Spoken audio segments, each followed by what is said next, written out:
सर्व पत्रकार खुर्ची बांधवांना वारुळवाडी ग्रामपंचायत व ज्येष्ठ समाजसेवक तानाजी तांबेचा साष्टांग नमस्कार। या जुन्नर तालुक्यात चाललंय काय? आळेच्या टॉवर लाईनमध्ये भ्रष्टाचार, डुंबरवाडीच्या टोल नाक्यामध्ये भ्रष्टाचार आणि दुय्यम निबंधक कार्यालयात खाजगी बिल्डरच्या घशात जागा घालण्याचा चाललेला भ्रष्टाचार।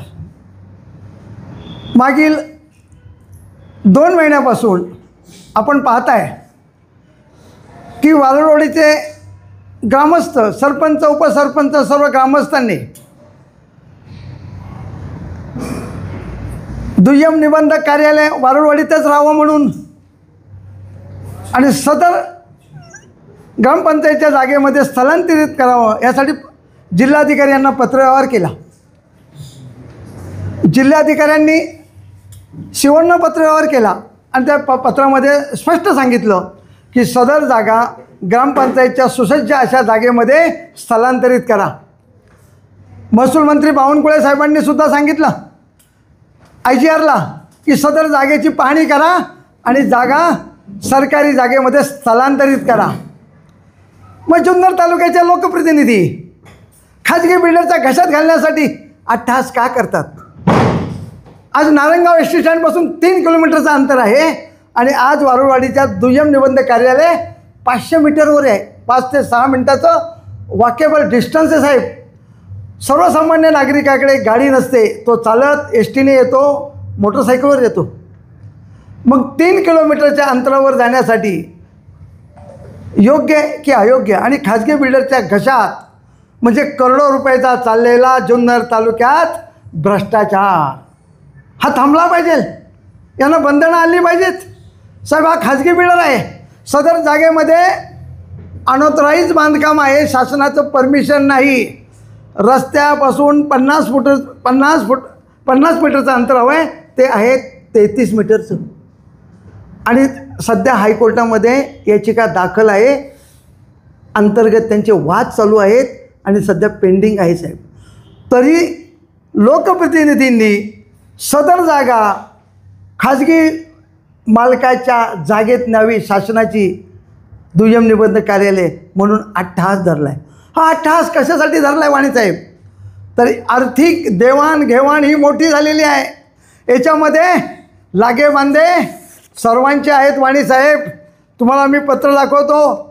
28/5/2025 रोजी वारुळवाडी ग्रामपंचायतने महसूल मंत्र्यांना पत्रव्यवहार केला। महसूल मंत्र्यांनी आदेश काढले IGRला की सदर जागेची पाहणी करा, पण IGR जागेची पाहणी करायला आले नाहीत।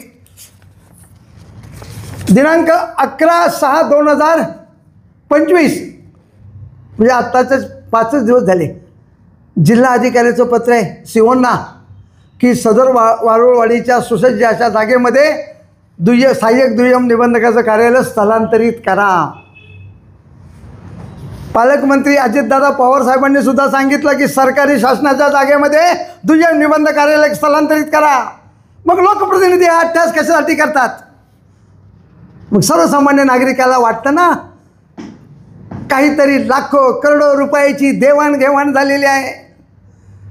शासकीय जागा असताना, वारुळवाडी ग्रामपंचायतीची जागा असताना मग तुम्ही प्रायव्हेट खाजगी वादग्रस्त मालकाच्या जागेत दुय्यम निबंधक कार्यालय कशासाठी हलवत आहे? हाही प्रश्न मी लोकप्रतिनिधींना विचारतो आहे की हा अट्टहास तुम्ही कशासाठी करताय? आज तुम्ही जुन्नर तालुक्याचे सेवक आहात, पण तुम्ही जनतेचे सेवक नसून तुम्ही आज धनधांगड्या बिल्डर लॉबीच्या मागे उभे राहून बिल्डरांचे आज तुम्ही सेवक झालात। जनतेला वाऱ्यावर सोडलंय, वारुळवाडीच्या ग्रामस्थांना वाऱ्यावर सोडलंय। ज्या वारुळवाडीने तुम्हाला भरघोस मताने निवडून दिला त्या वारुळवाडीच्या लोकांना आज तुम्ही पोरकं केले। आजही मी लोकप्रतिनिधींना विनंती करतो आहे वाणीसाहेब की आहे ह्या जागेत दुय्यम निबंधक कार्यालय तुम्ही राहू द्या। वारुळवाडीच्या सर्वसामान्य नागरिकाला सरपंच, ग्रामपंचायत सदस्य, उपसरपंच यांच्या विरोधात न जाता ग्रामपंचायतच्या जागेमध्ये सुसज्ज अशा जागेमध्ये सदर दुय्यम निबंधक कार्यालय स्थलांतरित करा. पैसे मिळवण्याचा स्रोत भरपूर मोठे आहे जुन्नर तालुक्यात. अजून 4.5 वर्षाचा कालखंड आहे पत्रकार बांधवांनो.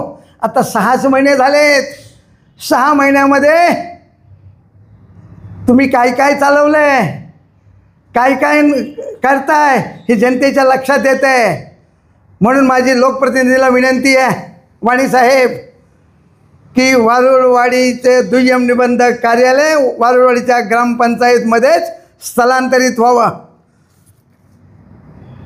सदर IGR, GDR आणि दुय्यम निबंधक यांच्या संगनमताने चाललेला हा कारभार आहे. मग असं लोकांना, सर्वसामान्य नागरिकाला, मला सुद्धा वाटतं आहे की याच्यामध्ये काहीतरी देवाणघेवाण झाली, आर्थिक देवाणघेवाण झाली, करोडो रुपयाची उलाढाल झाली. म्हणूनच तुम्ही खाजगी बिल्डरच्या घशात दुय्यम निबंधक कार्यालय जाण्यासाठी तुमचा अट्टहास चाललेला आहे. वाणी साहेब, आजच 2 तासापूर्वी आम्ही दुय्यम निबंधक कार्यालयात गेलो होतो. त्यांना एक ईमेल आला. ह्या ईमेलमधनं आमच्या निदर्शनास आलं की हा ईमेल सहाय्यक जिल्हा निबंधक यांना पाठवला आहे, सहाय्यक नोंदणी महानिरीक्षकांनी, की सदर खाजगी जागेमध्ये दुय्यम निबंधक कार्यालय स्थलांतरित करा. मग सहाय्यक नोंदणी महानिरीक्षक जिल्हाधिकाऱ्यापेक्षा मोठा आहे, सहाय्यक निबंधक महानिरीक्षक महसूल मंत्र्यापेक्षा मोठा आहे, पालकमंत्र्यापेक्षा मोठा आहे. मग यांनी सगळं पत्रव्यवहाराला कचऱ्याची टोपली दाखवली. मग असं आम्हाला, मी त्यांच्यावर आरोप करतो आहे की तुमची काहीतरी आर्थिक देवाणघेवाण खाजगी बिल्डरबरोबर झाल्यामुळे तुम्ही दुय्यम निबंधक कार्यालय नारायणगाव येथे स्थलांतरित करत आहात. वाणी साहेब, आजही मी लोकप्रतिनिधींना विनंती करतो आहे की आहे ह्या जागेमध्ये वारुळवाडीच्या सुसज्ज अशा ग्रामपंचायतमध्ये सदर दुय्यम निबंधक कार्यालय इथेच राहावं म्हणून ग्रामपंचायत आणि वारुळवाडीचे ग्रामस्थ आग्रही आहेत. त्यांनी उपोषण कुठल्या याच्यावर सोडलं की तुम्ही शब्द दिला होता की आपण आहे ह्या जागेत ठेवू. मग तुम्ही आज त्यांची उपोषणकर्त्यांची दिशाभूल करताय का? कशासाठी करताय? वाणीसाहेब, मागच्या 25 तारखेला रात्रीच्या वेळेला साहेब स्थलांतरित करण्याचा घाट घातला. 23/5/2025 रोजी रात्री 9 वाजता कार्यालयातले कर्मचारी सामान शिफ्टिंगला लागले. पण वारुळवाडीतील जनता दक्ष असल्यामुळे त्यांचं स्थलांतरित वारुळवाडीच्या जनतेने होऊ दिलं नाही. हे कशासाठी करताय? चोरून लपवून रात्रीची कौलं काढून देत आहे, पत्र्यावर दगडी मारल्यात, पत्रे फोडलेत. कशासाठी चालले? हे कोण करतंय? याच्या मागं करणारा कोण आहे? कशासाठी करताय? म्हणजे आर्थिक देवाणघेवाणासाठीच चाललेला तुमचा अट्टहास आहे का? कशासाठी? आता कुठेतरी लोकप्रतिनिधींनी याचा विचार करावा आणि वारुळवाडीचं दुय्यम निबंधक कार्यालय वारुळवाडीच्या ग्रामपंचायतमध्येच राहिलं पाहिजे, ही वारुळवाडीकरांची आणि जुन्नर तालुक्याच्या जनतेची विनंती आहे. धन्यवाद वाणी साहेब.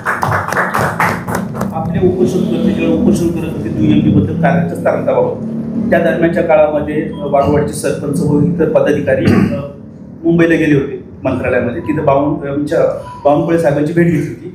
तेव्हा त्यांनी काहीतरी पत्र दिलं होतं. ते पत्र काय होतं साहेब? त्या पत्रामध्ये त्यांनी नमूद केलं आहे, म्हणून म्हटलं आहे, स्पेशल नमूद केलं आहे की दुय्यम निबंधक कार्यालयात कुठल्याही खाजगी इमारती स्थलांतरित न करता ग्रामपंचायत वारुळवाडी यांच्या नूतन इमारती स्थलांतरित करण्याबाबत आवश्यक कार्यवाही करण्यात यावी अशी नम्र विनंती ग्रामपंचायतने केली. त्याच्यावर म्हणून महसूल मंत्र्यांनी शेरा मारला आणि IGRला पाठवलं. पण IGRने ह्या पत्राला केराची टोपली दाखवली. स्वतः IGR इथे आले नाहीत की त्यांनी स्थळ पाहणी केली नाही सदर जागेची आणि ग्रामपंचायतच्या सुसज्ज अशा जागेची स्थळ पाहणीसुद्धा केली नाही. त्यांनी लोकप्रतिनिधीच्या दबावाला बळी पडून आणि आर्थिक देवाणघेवाण, माझा सगळ्यात महत्त्वाचा मुद्दा पत्रकार बांधवांना, इथे मोठी आर्थिक देवाणघेवाण झालेली आहे. कारण खाजगी बिल्डरच्या घशात घालण्यासाठी चाललेला हा अट्टहास आहे. वाणी साहेब, तुम्हाला काय विचारायचं आहे का? वाणी साहेब, नेहमी तुम्ही क्रॉस प्रश्न विचारत असता, आज विचारा ना प्रश्न मला, का विचारत नाही? आम्ही ज्यावेळेला आमदार शरददादा सोमन यांना भेटलो होतो आणि त्यांना याविषयी विचारलं होतं की दुय्यम निबंधक कार्यालयाबाबत की काय, तर त्यावेळेस त्यांनी सांगितलं होतं की दुय्यम निबंधक कार्यालय आज ज्या ठिकाणी आहे, ज्या परिस्थितीमध्ये आहे, त्या ठिकाणी अनेक गोष्टींची वानवा आहे व ज्या ठिकाणी ते स्थलांतरित होणार आहे ती सुसज्ज अशी इमारत आहे, त्या ठिकाणी सगळ्या गोष्टी आहेत, अगदी अपंग लोकांना नेण्यासाठी तिथं व्यवस्था आहे, पिण्याची पाण्याची व्यवस्था आहे आणि केवळ ₹1 भाड्यातत्वावर ती जागा मिळत आहे 100 वर्षासाठी. यात किती तथ्य आमदारांनी जे अभिधान केलं होतं किंवा जे स्पष्टीकरण दिलं होतं याची तुम्ही काही माहिती घेतली आहे का किंवा तुमचं काय मत आहे? आपण विचारलेल्या प्रश्नाच्या अनुषंगाने मी ही गोष्ट स्पष्ट करू इच्छितो की सदरचं जे आत्ताचं जे दुय्यम निबंधक कार्यालय आहे त्या कार्यालयामध्ये गैरसोय होते आहे याबाबत काही अंशी तथ्य आहे, परंतु त्या कार्यालयात गैरसोय होते आहे म्हणून हे कार्यालय चांगल्या जागेत स्थलांतरित करावे किंवा आमच्या गावामध्ये म्हणजे वारोवाडीमध्ये 2 ते 2.5 एकर गायरान जागा शिल्लक आहे, त्या गायरान जागेमध्ये नवीन इमारत नोंदणी विभागाने बांधावी म्हणून आम्ही त्यांच्याशी पत्रव्यवहार 2014 सालीच केलेला आहे. त्या पत्रव्यवहारावर त्यांचं कुठल्याही स्वरूपाचं उत्तर आलेलं नाही. हा विषय जिथं जेव्हा हे गावातून हे कार्यालय स्थलांतरित होण्यासंदर्भात कार्यवाही सुरू झाली, यानंतर आमच्या ग्रामस्थांच्या भावना उग्र झाल्या. त्या उग्र होण्याचं कारण असं की हे सदरचं कार्यालय फक्त नोंदणी विभागाचं कार्यालय म्हणून ह्या गावात नाही आहे, तर ह्या गावात ते कार्यालय 1935 सालापासून आहे. ते कार्यालय देखील त्या काळात गावकऱ्यांनीच बांधून दिलेलं आहे. त्या ठिकाणी असणाऱ्या अधिकाऱ्यांना राहण्यासाठीची जागा देखील गावकऱ्यांनीच बांधून दिलेली आहे. हे सगळं बांधून देऊन कार्यालय देऊन त्या कार्यालयामुळे आजूबाजूचा जो परिसर डेव्हलप झालेला आहे, जो लोकांची वर्दळ वाढलेली आहे, त्यामुळे आजूबाजूच्या परिसरामध्ये जे गावाला समृद्धी आलेली, वैभव आलेले, गावाची एक ओळख, गावाची एक अस्मिता, गावाचा एक अभिमान की 40-50 गावांचं कार्यालय हे आमच्या गावामध्ये आहे, हा अभिमान हा आमच्या गावकऱ्यांना आहे. त्यामुळे त्या कार्यालयाला अधिक चांगल्या प्रकारे कसं सोयी उपलब्ध करून देता येईल हे जेव्हा आंदोलन सुरू झालं त्यावेळेस आम्ही आमच्या ग्रामपंचायतीची इमारत जी पूर्ण अशी सुसज्ज स्वरूपात आहे, आपण बाजूला ती इमारत बघू शकता, स्वतंत्र अशी इमारत आहे, त्या ठिकाणी ज्या सुखसोयी म्हणजे अपंग व्यक्तींसाठी रॅम्प, अधिकाऱ्यांसाठी स्वतंत्र स्वच्छतागृहे, येणाऱ्या लोकांसाठी स्वतंत्र स्वच्छतागृहे, येणाऱ्या पक्षकारांना म्हणजे जे त्या ठिकाणी कागद करण्यासाठी येत आहेत त्यांना सगळ्या गाड्या लावण्यासाठी पार्किंग, 2 व्हीलर लावण्यासाठी पार्किंग, महिलांना बसण्यासाठी जागा, अति महत्त्वाच्या व्यक्ती आल्या तर त्यांना बसण्यासाठी सुद्धा स्वतंत्र कक्ष, हिरकणी कक्ष, याच्या उपर स्टोरेजसाठी देखील रूम म्हणजे जो दस्त ठेवण्यासाठी, या सगळ्या सुखसोयी फर्निचर सकट आम्ही उपलब्ध करून दिलेल्या आहेत. त्या जागेत कार्यालय स्थलांतरित व्हावं म्हणून हे जेव्हा उपोषण सुरू झालं या मागणीसाठी, तर आम्ही आपले महसूल मंत्री चंद्रशेखर बावनकुळे साहेबांना भेटलो. चंद्रशेखर बावनकुळे साहेबांनी त्वरित IGR आणि जिल्हाधिकारी यांना दौरा करून ती जागा फायनल करण्यासंदर्भाचे निर्देश दिले. त्यानंतर दुसऱ्या दिवशी जिल्हाधिकारी यांच्या सूचनेप्रमाणे आणि दुय्यम निबंधक कार्यालयाने आम्हाला IGR साहेबांच्या सूचनेप्रमाणे एक पत्र दिलं की आम्ही तुमच्या ग्रामपंचायतीच्या कार्यालयातच ते दुय्यम निबंधक कार्यालय स्थलांतरित करू, तुम्ही उपोषण थांबवा. त्यांच्या त्या पत्रावर आम्ही विश्वास ठेवला आणि विश्वास ठेवून आम्ही ते उपोषण स्थगित केलं, संपवलं नाही. त्यानंतर आज जवळपास 10-12 दिवस निघून गेले. दरम्यानच्या काळामध्ये स्थलांतरित करण्यासाठी सदरचं कार्यालय आमच्या इमारतीमध्ये स्थलांतरित करण्यासाठी जिल्हा परिषदेची आणि इतर कार्यालयांची जी परवानगी आवश्यक असते त्या परवानगीला आम्ही अर्ज केले. ती परवानगी आम्हाला आज संध्याकाळपर्यंत किंवा उद्या सकाळपर्यंत प्राप्त होत नाही. ती प्रशासकीय बाब आहे, त्याला जितका कालावधी लागला तितका कालावधी आम्ही घेतला आणि याबाबत आम्ही वेळोवेळी त्या संबंधित दुय्यम निबंधक अधिकाऱ्यांना देखील कल्पना देत होतो.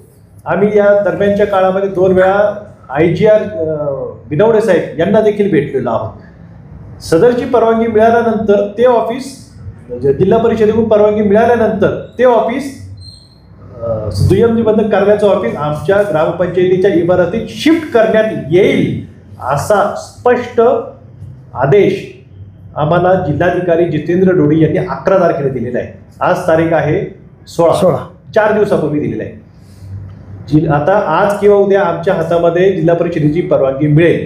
ती मिळाल्यानंतर आम्ही तात्काळ नोंदणी विभागाचं कार्यालय आमच्या जागेमध्ये स्थलांतरित करण्याबाबत कार्यवाही करण्याबाबत विनंती करणार आहोत. परंतु ही सगळी प्रक्रिया चालू असताना विद्यमान लोकप्रतिनिधींच्या दबावाला बळी पडून आयजीआर रवींद्र बिनवडे साहेबांच्या काही विशिष्ट म्हणजे मी काही गोष्टी स्पष्ट करू शकत नाही कॅमेऱ्यावर, परंतु मी महाराष्ट्रासमोर किंवा ह्या सगळ्या माध्यमांसमोर हे निश्चित सांगू शकतो की याच्या मागे निश्चितपणे प्रचंड मोठं आर्थिक रसद, आर्थिक घोटाळा असल्याचा आमचा संशय आहे. या सगळ्या गोष्टींना गृहीत धरून आम्हाला दिलेल्या आश्वासनाचं उल्लंघन करून आज त्यांनी जुनी जी पत्र आहेत म्हणजे फेब्रुवारी 2025 मध्ये दिलेली त्यानुसार ते कार्यालय आशीर्वाद इन्फ्रास्ट्रक्चरच्या जागेमध्ये हलवण्यासंदर्भात सूचना दिल्या दुय्यम निबंधक कार्यालयाला, ज्या पूर्णपणे बेकायदेशीर आहेत. त्या सूचना कधी आल्या? त्या आज सकाळी मेलद्वारे आले. त्याची माहिती मिळाल्यानंतर साहित्य आता पोलीस प्रोटेक्शन घेऊन ते चाललेले आहेत तिथं. तर आम्ही सगळे आता तिथं निघतोय. माझी सगळ्यांना विनंती आहे की आपण पण त्या ठिकाणी यावं.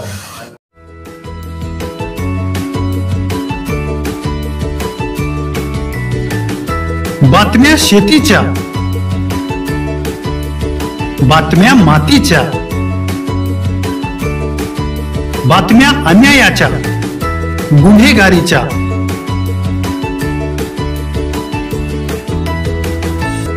राजकारणाच्या आणि समाजकारणाच्या, शोषणाविरुद्ध बुलंद आवाज, जनसामान्यांच्या हुंकाराची गाज, सत्कार्याला प्रोत्साहन, दुष्कृत्याला अनुशासन, निर्भीड, निस्पृह, सडेतोड, बेधडक आणि रोखटोक म्हणजेच विघ्नहर टाइम्स. शोध बातमीचा, ध्यास सत्याचा. आपलं चॅनल, आपली बातमी. सबस्क्राईब तर कराच, पण बेल आयकॉनवर क्लिक करायलाही विसरू नका.